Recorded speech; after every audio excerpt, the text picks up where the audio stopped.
Kita akan bahas bagaimana seharusnya pemerintah tegas menindak mafia beras premium oplosan bersama dengan Direktur Eksekutif Selyos, Bima Yudhistira, dan kami juga masih coba menghubungi anggota Komisi 3 DPR fraksi PKB Hasbiala Ilyas. Mas Bima, selamat malam. Ya, selamat malam. Mas Bim, dengan adanya beras premium oplosan ini, langkah pemerintah harusnya sudah sejauh mana sekarang? Jadi kalau dari Mas Bima lihat, dengan ada operasi pasar, dengan adanya sidak, sudah cukup atau belum? Apa yang belum dilakukan? Iya, sebenarnya ada satu hal yang paling penting soal beras oplosan.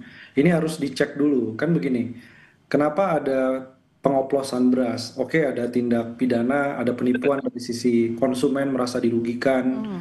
Tapi di sisi yang lain juga, ini ada faktor dari gabah naik dari 6.000 menjadi 6.500 rupiah di level petani.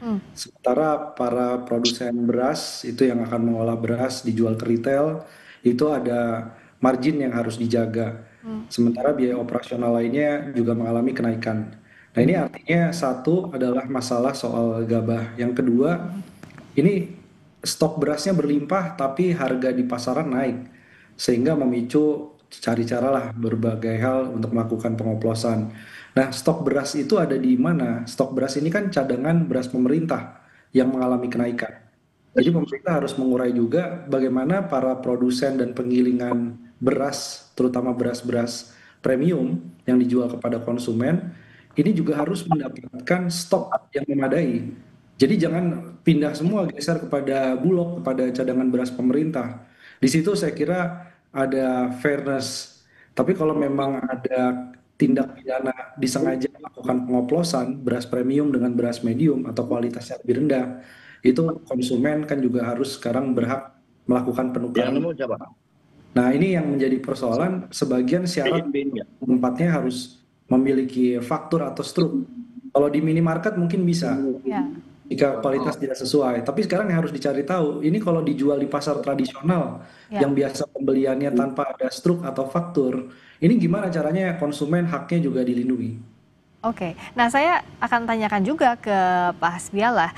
Tadi Mas Bima sudah mengurai ada beberapa faktor, misalnya tadi soal gabah, ada stok beras melimpah tapi harganya naik, ini harus diurai satu persatu.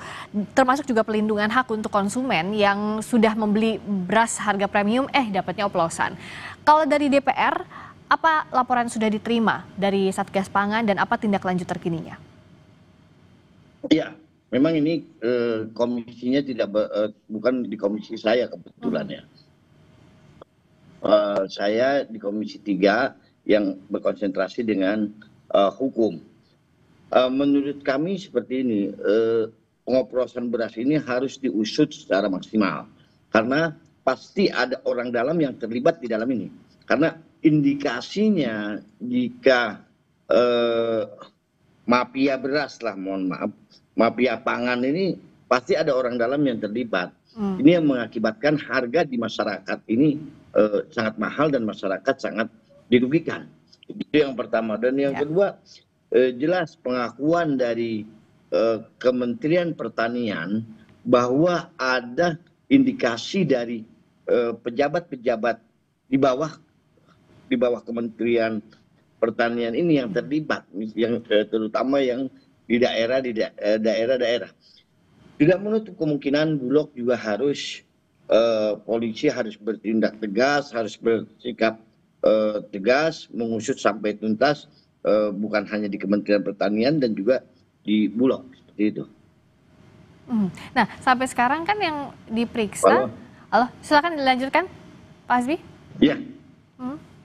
Nah, tapi ya, di Bulog juga harus diusut semuanya. Harus sampai tuntas. Ini kan merugikan masyarakat, sangat merugikan masyarakat. Bayangkan harga beras kita yang hari ini produknya melimpah, tapi harganya di pasaran itu sangat mahal. Paling murah itu 10 ribuan. Kalau kita lihat di pasar eceran di pasar.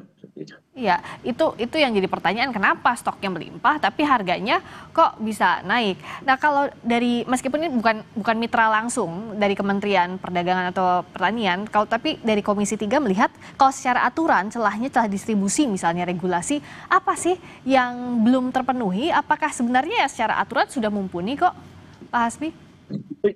pengawasannya. Jadi aturan sebagus apapun aturan yang dibikin oleh pemerintah, jika pengawasannya tidak maksimal, maka tidak akan maksimal. Ini pengawasannya menurut saya yang sangat kurang.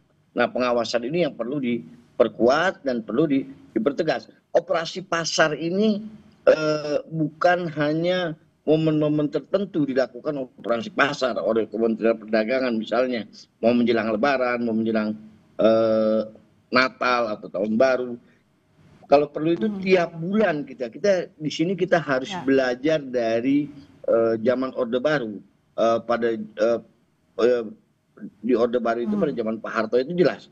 Setiap hari itu pemerintah misalnya menyiarkan di televisi, menyiarkan di radio dulu, harga cabai keriting sekian, harga beras sekian. Jadi tidak ada indikasi permainan di bawah. Ini yang perlu pemerintah harus membuat seperti itu, paling tidak. Itu solusi paling minim untuk menjaga harga pasar di masyarakat. Ya, kalau pengawasan yang jadi kelemahan, Mas Bima, ini kan kasusnya sudah bobol ya, bukan diawasi lagi, udah bobol, bahkan udah ada kerugian yang diderita oleh konsumen. Apa yang harusnya dilakukan sih dalam waktu dekat ini, Mas Bima? Ya, berarti harus mengembalikan keuntungan yang diterima oleh si pengoplos beras itu kepada konsumen. Karena kerugiannya kan sudah tercipta. Lewat mana? Siapa yang bisa mengembalikan itu kalau dari sisi Mas Bima lihatnya? Yang bisa adalah dari sisi negara, penegak hukum. Jadi kan oplosannya ini banyak sekali nih. Ya, kemudian ada tindakan diseret kepada pidana, kan ada dendanya. Nah, dendanya ini yang harus kemudian dikembalikan lagi kepada masyarakat melalui apa? Misalkan melalui penurunan harga beras di pasar retail. Itu sebenarnya masyarakat sebagian melihat oke, itu yang kemarin. Tapi yang ke depan nih gimana nih caranya agar harga beras, terutama beras medium kah, premium, itu bisa turun. Tapi yang harus diurai juga untuk tidak terjadi lagi, pengawasan setuju, pengawasan penting. Tapi satu hal yang penting sekarang ini adalah ini berapa sih sebenarnya harga pokok pembelian gabah oleh para penggilingan itu versus dari gabah yang diserap oleh Bulog. Karena kebijakan harga gabah yang jadi Rp6.500 per kilogram, itu kan membuat harga pokok pembelian juga naik di beras yang kualitas medium. Ini yang harus dicerna di sini, sehingga dari sisi Bulog, ini sebanyak itukah perlu cadangan beras pemerintah sehingga dia berebut gitu loh dengan para produsen-produsen beras. Ini karena ini kondisi yang sangat anomali. Kalau pengoplos tuh biasanya 1-2 produsen. Ini banyak sekali, ini pengoplos rame-rame begini, gimana ceritanya?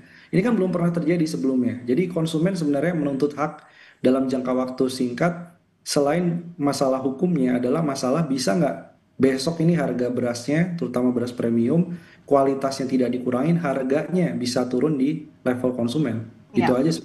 Pembalian hak konsumen, lalu juga harga gabahnya segera dievaluasi, lalu juga jangan lupa bahwa pengawasan tidak bisa dipisahkan juga dengan tadi apa yang disampaikan. Terima kasih Mas Bima Yudhistira, Direktur Eksekutif Selyos. Terima kasih juga Pak Hasbiala Ilyas, anggota Komisi 3 DPR fraksi PKB. Selamat malam. Terima kasih, selamat malam. Berikutnya